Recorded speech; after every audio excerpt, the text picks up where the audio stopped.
বৌদি, মন্দা কোথায়? বাগানে? আপনি কি মূল ব্রত করেছেন? করুন করুন করুন। আপনি যত চুপ করে থাকবেন মদনার ততই লাভ।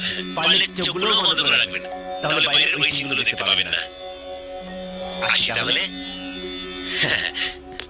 তোর গাল দুটো না পুরো পাউরুটির মতো, তোর আঙুলগুলো ফিসফিঙ্গার।